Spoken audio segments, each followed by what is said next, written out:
Почитувани представници на медиумите, во овој момент, преку вас, и се обраќам на целата јавност во Македонија и во светот. Всушност, на секој кој што е заинтересиран да победи правдата. Денешната пресконференција има повеќе акценти.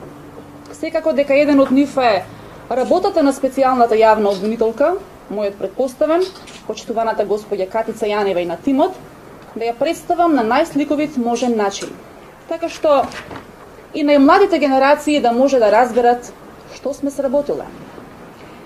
Нема да должам со мојот вовед, заради тоа што сериозноста на криминалните действија не ми дозволува.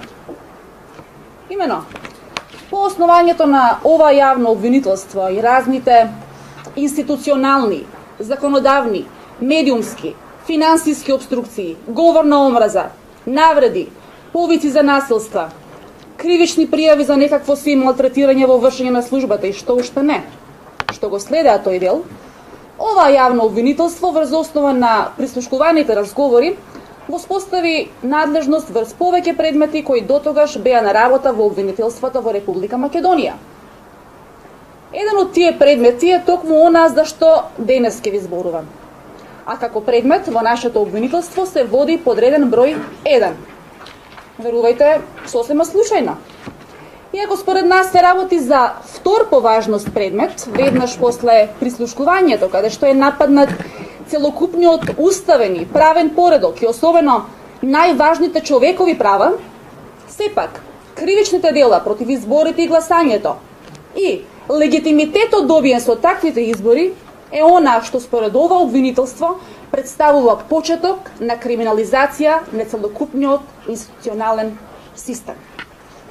Во овој предмет, после огромен број на преземени предистражни действија, врз основа на огромен број на индиции и се разбира сигурни докази, произлезе основа на сомнение дека одредена група на луѓе, чии што идентитети нема да ги открием, искористувајќи го своето реално влијание и службена положба, а заради понатамошно обстојување на власт на партијата и на локално и на државно ниво и заради остварување на непосредни привилегии од практикување на власта, создале група која имала за цел вршење на кривични дела против изборите и гласањето.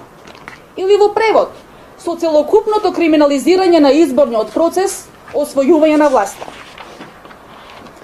Действијата кои што денеска ќе ви ги презентирам, за кои постои основано сомнение дека се сторени од овие лица, во целост се поистоветуваат со действија кои што законодавецот во кривичниот законник ги предвидел како кривични дела за кои може да се изречат затворски казни. Поради ова, отворена е истражна постапка против повеќе лица за кривични дела, злосторничко здружување, од член 394 од кривичниот законник, повреда на избирачкото право, од член 159 од кривичниот законник, повреда на слободата на определување на избирачите, од член 160 од кривичниот законник, подкуп при избори и гласање, од член 162 од кривичниот законник, уништување на изборен материјал, од член 164 од кривичниот законник и злоупотреба на средствата за финансирање на изборната кампања од член 165а од кривичниот законник. Со цел да бидам прецизна, ќе прочитам еден мал дел од действијата на злосторничкото здружување. Имено, во 2012 година, осомничените во својства на министер за внатрешни работи, министер за транспорт и врски и секретар на владата на Република Македонија, комитет на партија, заедно со други, засега непознати лица, искористувајќи го своето реално влијание и службена положба, а заради понатамошно обстојување на власт на партијата и на локално и на државно ниво, и особено заради нивни непосредни привилегии од практикување на власта, создале група која имала за цел вршење на кривични дела против изборите и гласањето, а за кои кривични дела може да се изрече казна затвор од 3 години или потешка, на истата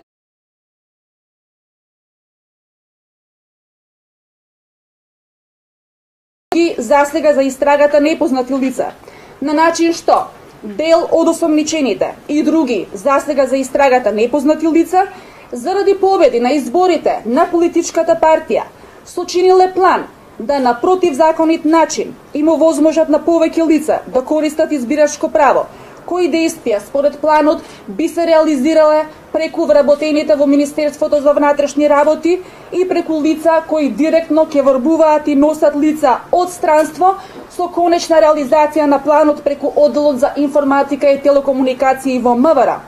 Потоа, преку насилство и други противправни действија во текот на изборната кампања и самите изборни денови да влијаат на начинот како да се врши избирачкото право и да спречуваат вршење на избирачко право. Потоа, во изборниот процес на лица со избирачко право да нудат, даваат и ветуваат подарок или друга корист со намера да ги придобијат како да го вршат избирачкото право и на крај да користат незаконски средства за финансирање на изборната кампања. Кој план го прифатило останатите осомничени, сведоците и други засега непознати лица, при што во рамките на групата и создавачите и припадниците имале своји конкретни улоги кои што се детално опишани во наредбата за спроведување на истражна постапка. Значи, од ова произлегува дека се работи за целосна криминализација на изборниот процес со незаконско издавање на лични карти и вметнување во избирачкиот список на лица кои по ниту еден основ не смеат да бидат во тој список. Имено, некои лица се фотографирани во еден град, лична карта добиле во друг град, односно во општина Центар, се разбира и во избирачкиот список се таму и гласаат. Потоа, определени се 15.000 нови матични броеви. Да не стане забуна, значи не се работи за новороденчиња. Понатаму, имаме 35.000 изготвени лични карти кои што не се подигнати од барателите. И никој не знае зошто тие лични карти стојат во МВР. Имаме повеќе од 60.000 нови македонски државјани. А за улогата на диаспората, значи за диаспората и за улогата на конзуларните представништва, за тоа ќе се отвори посебен предмет, што би рекол почитуваниот господин Прибе. Меѓутоа, ова не е единствениот начин на кој што се влијаело на изборниот процес. Применувани се и други методи, како насилства, подкупи, злоупотреба на државни капацитети за партиски цели, злоупотреба на медиумите, злоупотреба на јавните фондови и незаконско финансирање на изборната кампања. Сите овие действија, како што наведов, законодавецот ги третирал како кривични дела против изборите и гласањето и за сите постои основано сомнение дека се сторени од конкретни лица. Најпрвен ќе почнеме од Министерството за внатрешни работи и улогата на ова министерство во целокупната криминализација на процесот. Министерот за внатрешни работи ја впрегнал целокупната и човечка и техничка инфраструктура за да го состави избирачкиот список по волја на интересите на партијата од која што доаѓа. Значи, па не стане забуна, избирачкиот список по закон го води Државната изборна комисија. Меѓутоа, податоците во истиот, во речиси 90%, значи се податоци кои што потегнуваат од службите во МВР. Се разбира дека тука се вклучило и Министерството за правда преку матичните одделенија. Меѓутоа, действијата на ова министерство, значи, сега за сега се на ниво на основи на сомнение. Конкретно, кога се јавила потреба од нови сигурни гласачи, Министерот за внатрешни работи ангажирал голем дел од капацитетите и подредените тогаш ги погазиле и закони, и правилници, и упатства заради постигнување на таа цел. Тогаш МВР почнал, значи системот на МВР почнал да работи во обратна насока.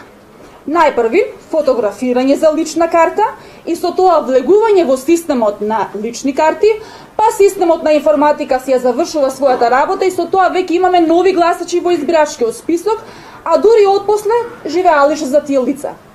Значи, после вметувањето во системот на МВР за лични карти, а со тоа и во самиот избирачки список, воопшто не е битно што на дел од тие лица потоа им се издадени лични карти, а на дел не.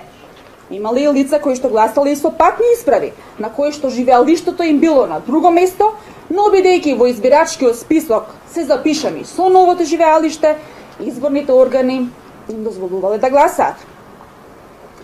Дополнителен товар во оваа работа имале и полициските службеници и командирите на полициските станици, како да покријат живеалиште на тие лица. Кои лица? Значи, напоменувам, ниту живееле, ниту живеат, ниту пак можат да живеат на тие адреси. Голема улога во целиот овој процес, значи, имале и нотарите, одредени нотари зборувам, кои што заверувале договори за закуп без никаков правен основ.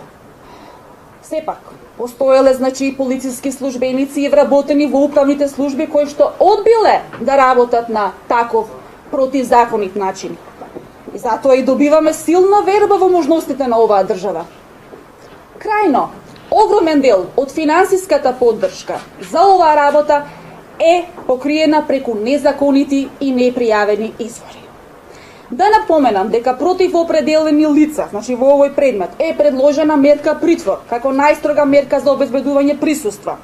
Акцентот на мерката е поради основан страф, дека ќе се врши влијание на сведоците и соучесниците, зашто поднесовме и докази до судот, дека веќе се вршило такво влијание за некои од лицата и по другите основи, односно поради можност од повторување на кривичното дело, а за едно лице кое што е со двојно државјанство и поради опасност од бегство. Сега добивме информација дека тоа лице, значи по налог на јавниот обвинител, поради опасност од одлагање, веќе е лишено од слобода и се наоѓа пред судија на претходна постапка во одделот за организиран криминал при Основниот суд Скопје 1. Воедно, ве известувам дека од страна на ова обвинителство денеска е отворена и истрага против членови на Општинската изборна комисија во Чаир, затоа што постои основано сомнение дека сториле кривично дело изборна измама од член 165 од Кривичниот законник. Постои основано сомнение дека во записниците од извршеното гласање за градоначалник на општина Чаир во текот на изборите во 2013 година извршиле преправање на резултатите и против едно лице од комисијата исто така е поднесен предлог за определување на мерка притвор поради опасност од влијание врз сведоците и соучесниците. Исто така, отворена е истрага против 5 судии на Управниот суд во Скопје и 4 членови на Државната изборна комисија од 2013 година за кривично дело злоупотреба на службената положба и овластување од член 353 од Кривичниот законник. Известно дека овие истраги ќе се прошируваат и дека никој кој што действувал на криминален начин нема да биде поштеден.